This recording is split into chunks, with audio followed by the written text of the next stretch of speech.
Hey, my name is Alyssa Goodeaux. I am a coach. I do physical training, or personal training rather, and I do connection coaching, holistic health coaching, all the different stuff about health and stress management and behavioral change. So, all that fun stuff. We are going to talk today about emotional expression and how to have a healthy interaction with your emotions. So, kind of what I was talking about before was having healthy interactions with your thoughts, your actions, your emotions, all of these things. Now we're going to kind of put it into a recipe here. So this is going to be the circumstance that you're in. So whatever experience in that moment you were having, this is your circumstance. You are going to look at objectable facts. So this isn't about what you are thinking about the situation. Let's say that you're trying to have a conversation with a friend, and instead of listening to you, they are looking at their phone. And so instead of saying the circumstance is, oh, my friend hates me, the circumstance is my friend is looking at her phone while I'm talking. That is a provable fact. Anybody can look at the situation and see that that's true. So that would be the circumstance. The T is for thought. So the thought would be, my friend hates me. The emotion might be frustration. It might be neglect. It might be anger. Whatever it is, that would be the emotion tied to it. The action might be that you get upset and walk out. And the result might be that you and your friend don't talk for a week. So this is kind of the process that we're going to use, and you don't have to follow whatever comes to you with this. You have the ability to create this, and we're going to talk more about that in the future, but right now I want to focus on just the E aspect of this equation. So I want you to get to know the emotion that you're experiencing. So if this is frustration or anger or loneliness or whatever the emotion is that you are having in a given situation, I want you to get to know it. So figure out what it is, what it's doing there, why it might be there. Just get really curious about it. And you don't have to give a judgment about it. You don't have to say, well, it's stupid to feel this way. Just let the feeling be there and see what comes up instead. And then I want you to pay attention to the way that it actually sits in your body. So some people experience different emotions in different ways. Some people get hot in the face whenever they get mad. Some people just feel a tension all over in their body when they get mad. Some people just completely shut down when they get mad. What does your body tell you about this emotion, and what does that mean for you? And then once you've kind of explored all the details of it and just sit with it, then I want you to figure out how you want to express it.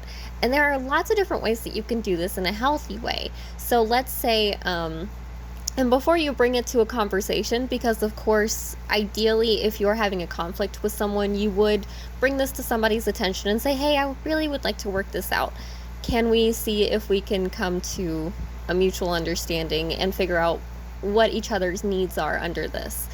For example, with the friend on the phone, I really needed to have some validation and be seen and heard.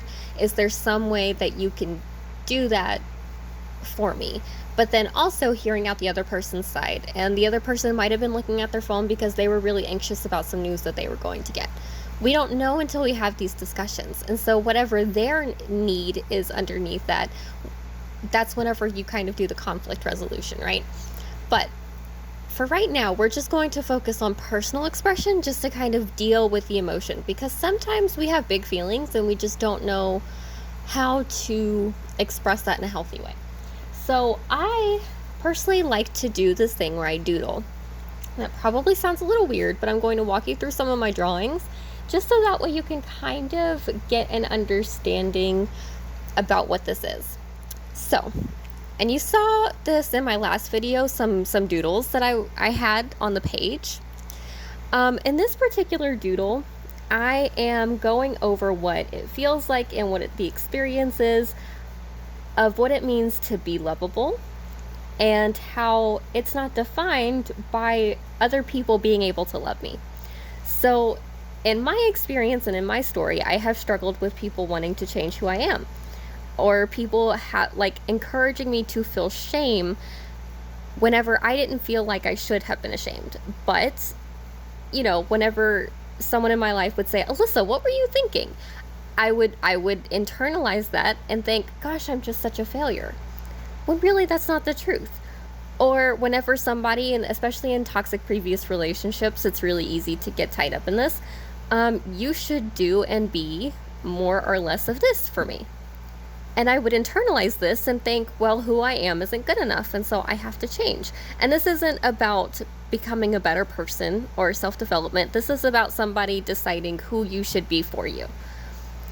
So whenever I decided to work through this, I decided, no, I felt good on the inside. I felt like kind of like a warm, glowy kind of feeling on the inside whenever I realized I don't have to change. I don't have to. There's nothing wrong with me. They're just telling me what they are capable of. If somebody else tells me that I should be different in some way or do something different, they are letting me know that they only have the capacity to give me love and care whenever I behave in a certain way. And that's okay.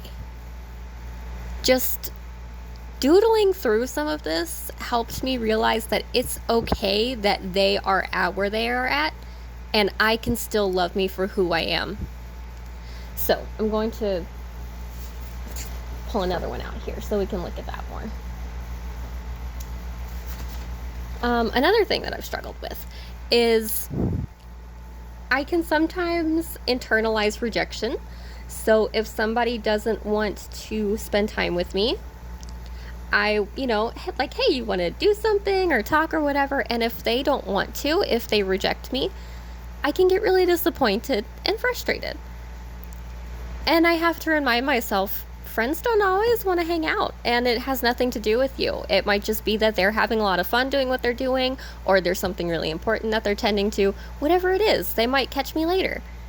That's okay, and it's not my business to know if they are upset with me, right? So we kind of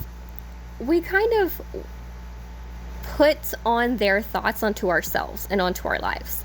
So what I mean by that is it's not my business if somebody has a problem with me and doesn't want to hang out with me if they don't intentionally bring it to my attention to fix.